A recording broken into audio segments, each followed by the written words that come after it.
Hello, everyone, and welcome. This is Susan Lopresti, and you are listening to the Susan Lopresti Wellness Mind, Body, Soul podcast. Thank you so much for listening. My intention for this podcast is to help mature women to look and feel their very best self through alternative healing modalities with a focus on functional medicine. Through diet and lifestyle changes, you can begin to notice an improvement in health and well-being in just a few weeks.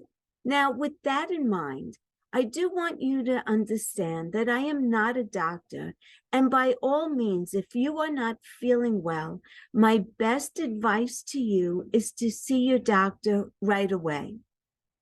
My focus is to help women to make better choices in food, exercise, self-care, relationships, and so much more. I believe that knowledge is power, and I give women the tools that are needed to prevent rapid aging and decline.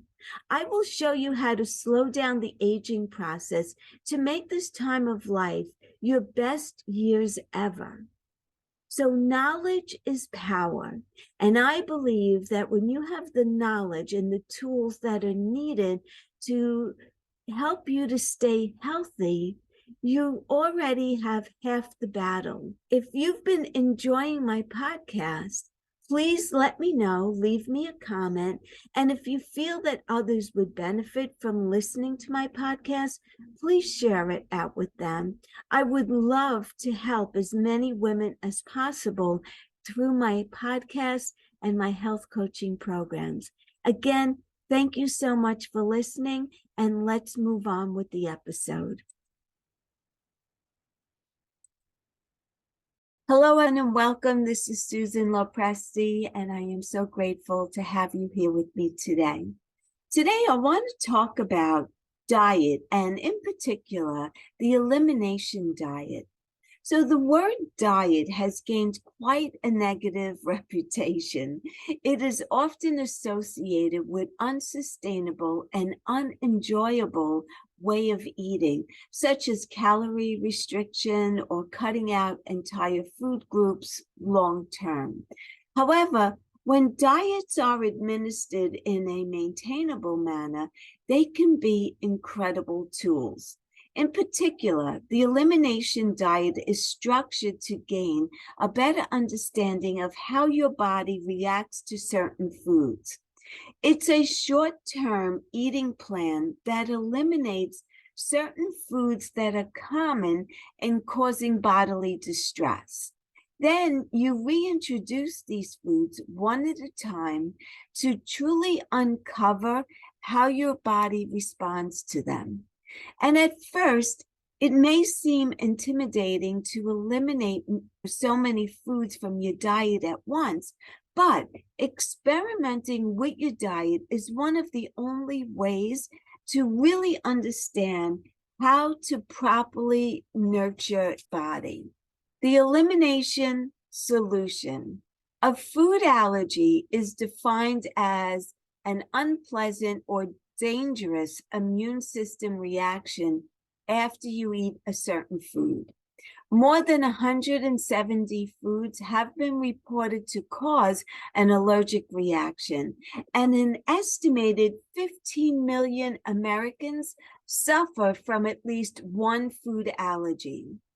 In contrast, food sensitivities are not an immune reaction, but have a wider range of repercussions on the body. And the tricky part is that food allergies and sensitivities manifest in a number of different ways, and while they're usually self-diagnosable, they can be easily misinterpreted as well.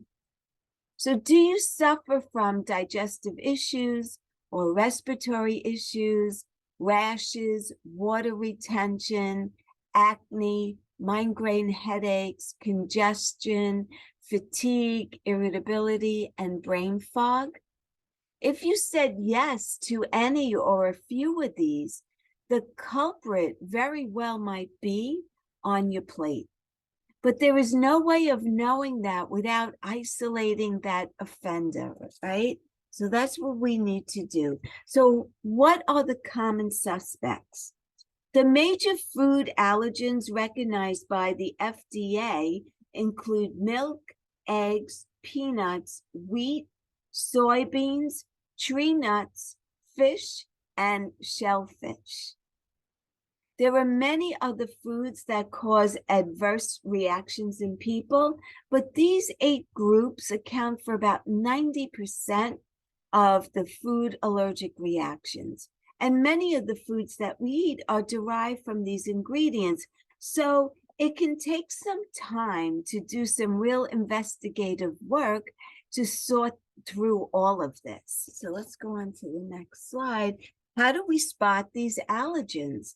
Food companies have become quite skillful in hiding certain foods into our diet.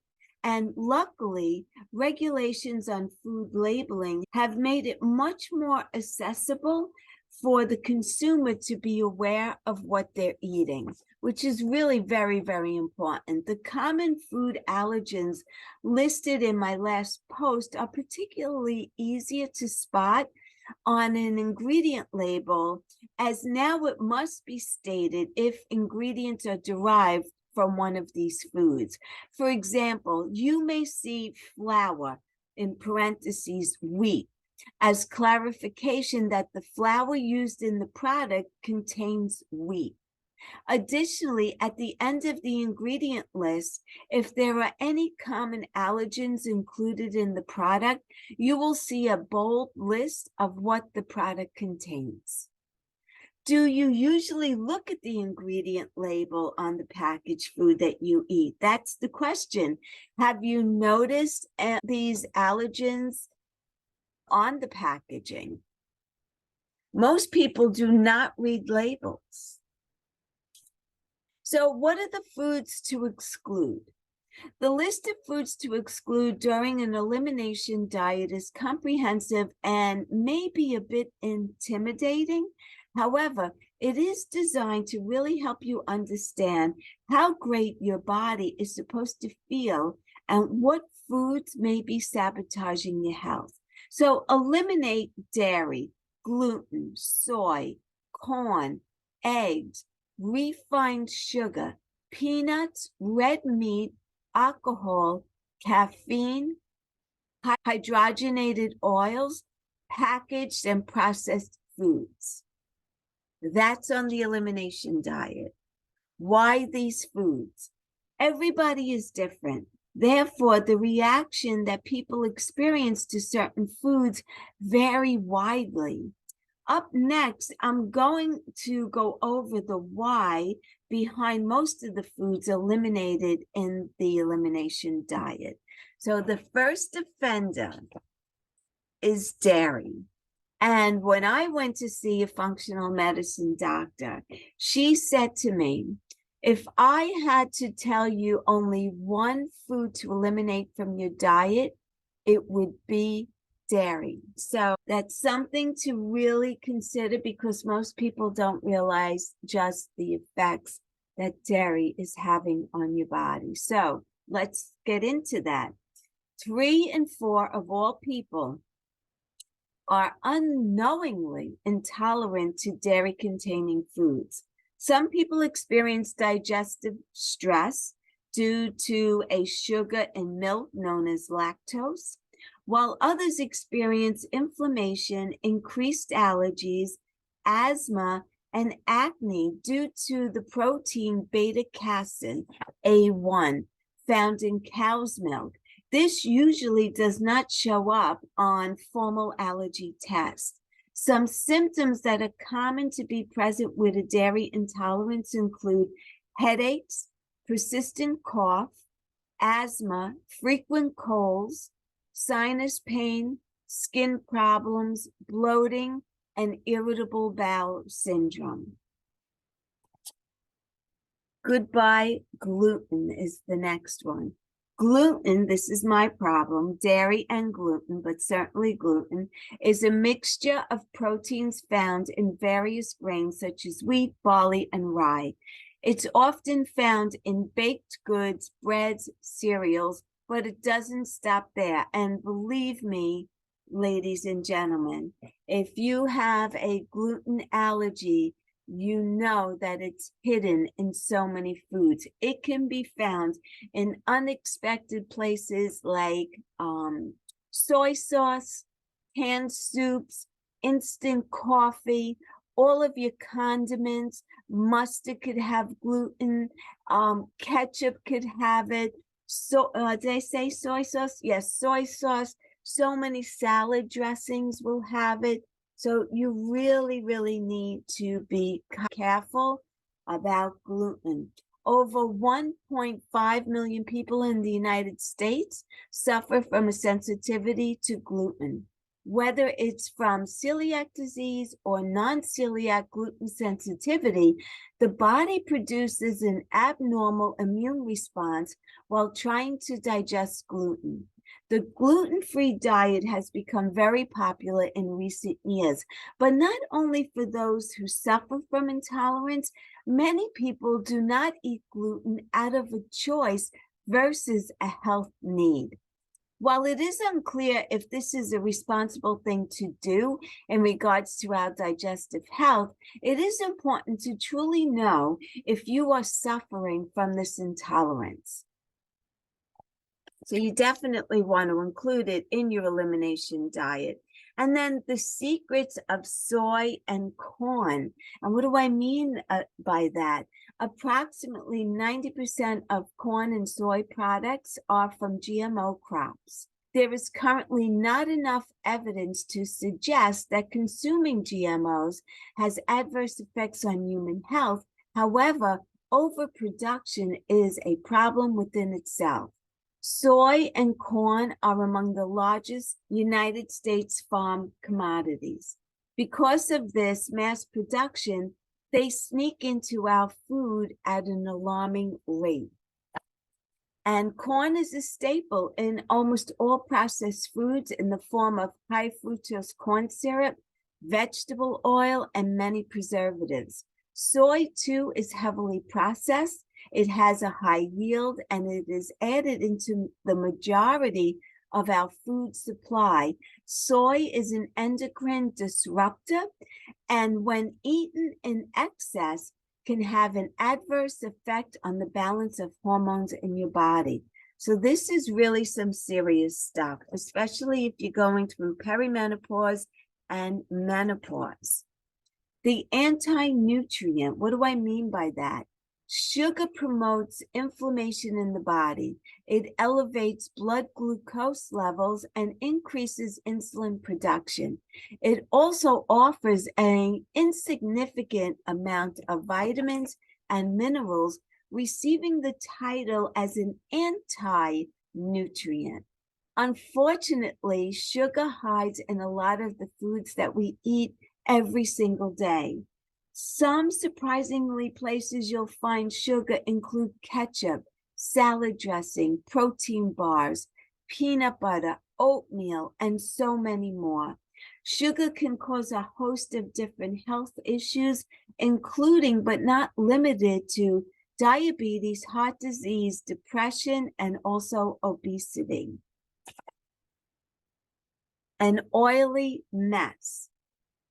Hydrogenated oils are chemically altered to turn liquid oils into a solid form. They are added to foods to increase shelf life and flavors. These oils are proven to create chronic inflammation and in turn encourage disease in our body.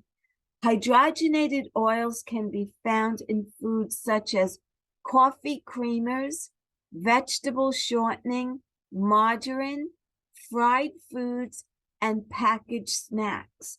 Foods with hydrogenated oils often have saturated fat.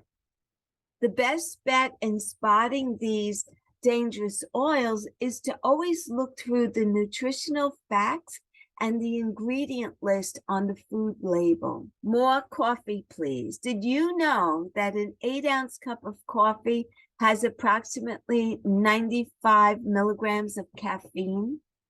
Consuming just 200 milligrams of caffeine or just over 2 true cups of coffee a day can lead to addiction. Yet more than 21 million Americans drink an average of, sit down for this, 6 or more cups of coffee each day. That seems in excess, but it could be possible.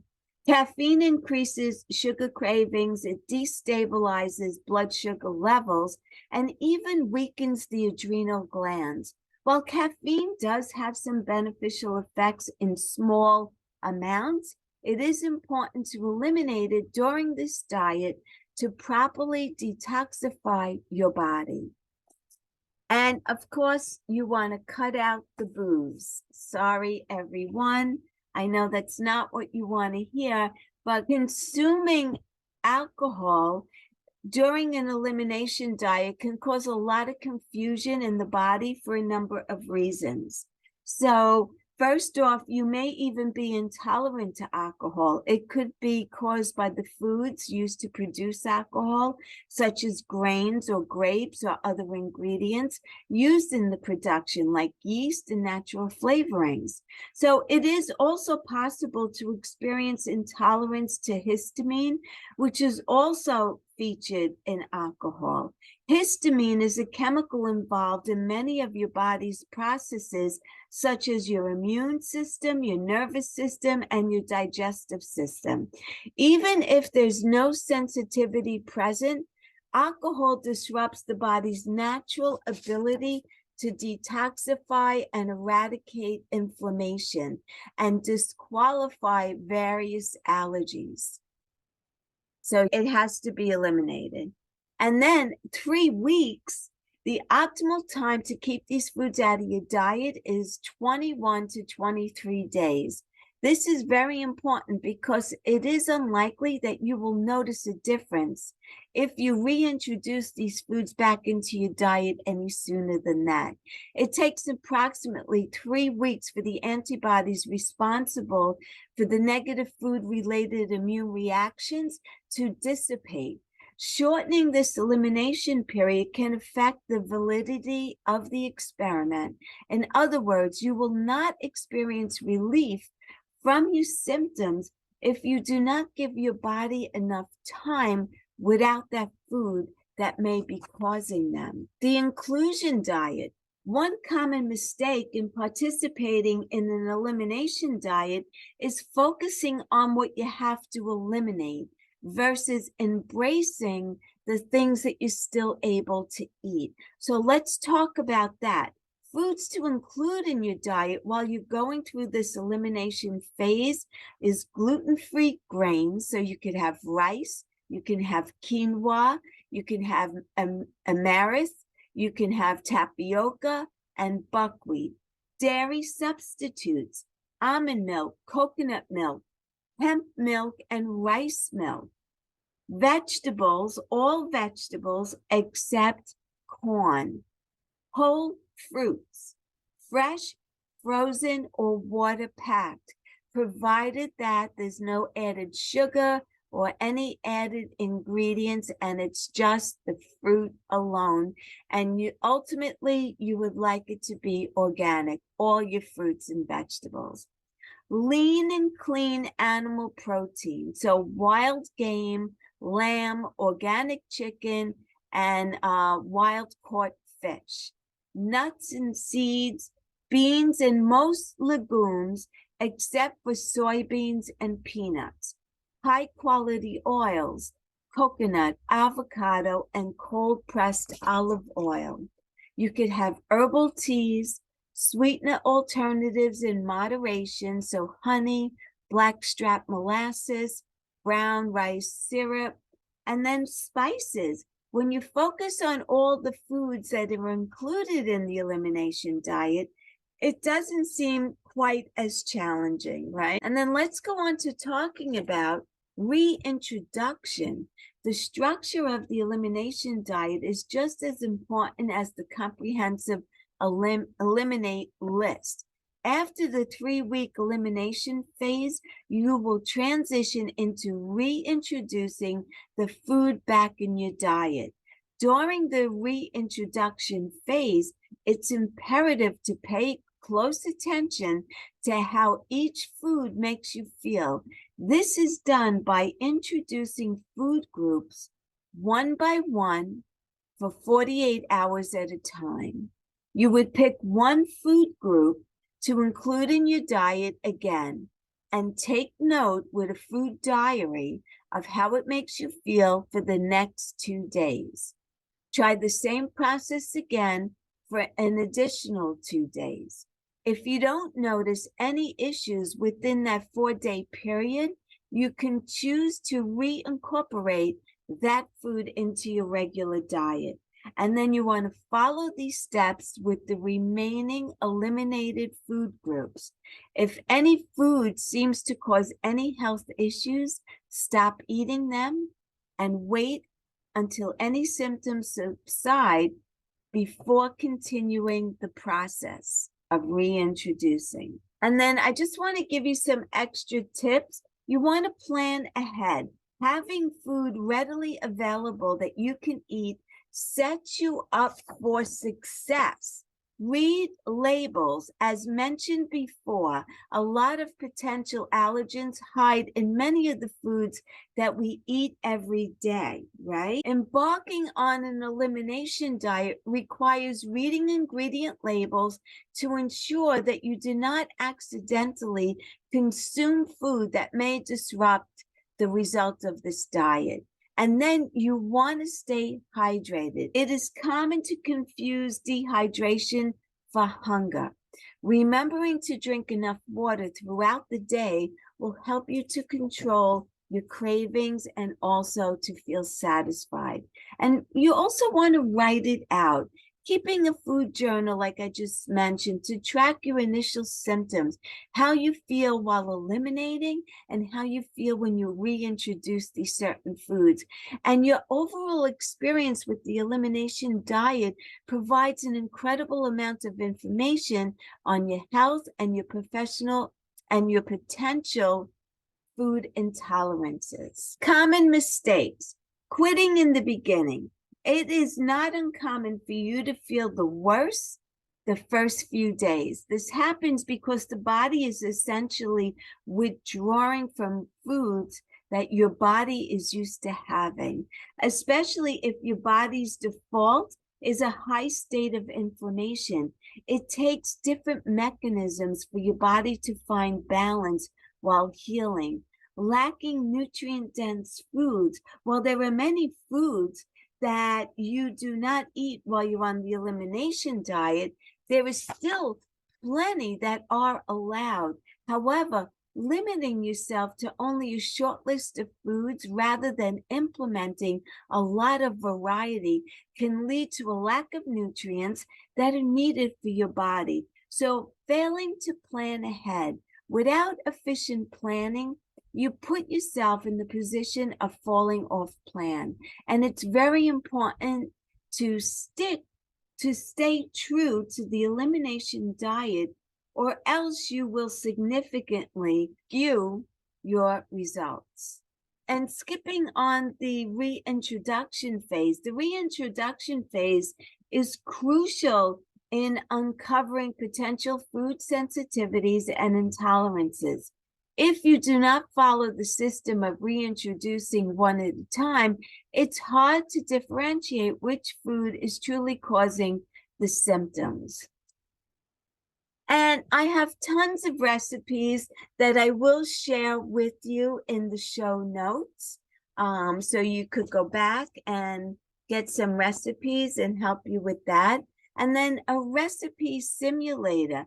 This is an awesome recipe simulator where you input the ingredients that you have or you'd like to work with, and you're given different recipe ideas. And I'll give you the information for that as well. So are you ready to feel great? I know that I just shared a ton of information with you, and it may be a little bit overwhelming, and that's okay. Changing your eating habits and taking control of your health requires a lot of effort, but it is incredibly rewarding as well. We often do not know what foods are truly bothering us, and doing an elimination diet is an incredible way to decipher what we personally should or should not be eating to achieve optimal health. If you feel that you need support on starting and following through on an elimination diet, I am absolutely here to help. If any one of you is struggling to achieve your goals, I am opening up 2 private health coaching programs. They started in April. If you've been wanting to make changes to improve your health and to look and feel your best, you are not alone. So many women reach an age where they are realizing that the years are beginning to creep up on them. They are not happy with the way they are feeling, and they're certainly not happy when they look in the mirror. So my 12-week Goddess program is a unique and a customized program for each client who decides to join me for this transformation. This program sets you up for success long after the 12 weeks is ended. You will be armed with the tools and the resources to accomplish your goals that you have set for yourself, whatever it is. I'm also doing a 4-week Goddess Healing program. This program is a comprehensive program to work with me at an affordable rate to put you on the right path to achieve your health and wellness goals. Based on your health assessment and your goals, I will lay out a tailor-made program specifically for your needs. And this program runs for 4 weeks. So I will drop the links for both of those programs. And so basically, both of them look something like this. You get a 30-minute health assessment to discuss your goals and your desires. Once we decide that we're a right fit for each other, we would meet 2 times a week for 1-hour sessions. The topic of your choice for each session, because the client always leads. The topic may include weight management, food cravings, sleep, energy, stress management, digestive and gut health, food allergies, hormonal issues, bone health, brain health, heart health, metabolic syndrome, and then also a whole host of primary food discussions, life factors, career, relationships, spirituality, family, home environment, finances, creativity, joy, and also home cooking. Well, I'll also provide suggested meal plans and recipes based on the client's needs, and clients will be able to virtually share their pantry and their refrigerator for a health assessment and an alternative, healthier recommendation. And then we could also talk about lifestyle, styling, and imaging consulting, because I have 15 years in the fashion industry as well. So if this sounds like something that you need, please reach out to me and schedule the free 30-minute health assessment to see if we're a good fit for each other. My email address is susan@susanlopresti.com. You could also go to www.susanlopresti.com. Again, thank you so much for listening. I wish you the best for the rest of your day, and I look forward to seeing you here again next time. Take good care, everyone. If you've been enjoying my podcast, I hope you're getting to know me better and to know my style of coaching and inspiring women. And that really is the purpose of this podcast. It's to teach and inspire women in midlife and older to know that better health is achievable with the help and guidance from someone who's been where you are and has been able to overcome those symptoms to feel better now in my 60s than I ever did in my 40s. I'm offering a free 30-minute health assessment to any woman on here listening who is not happy with how they look and they feel. You could set up the call with the link. I'll put it in the show notes. Schedule this call with me, but you are under no obligation to continue any further. If after speaking, you and I feel that we are a good fit for each other and you do want to proceed with private health coaching, I am offering a 12-week program that will get you well on your way to achieving optimal wellness. So let's do that 30-minute call. You have nothing to lose.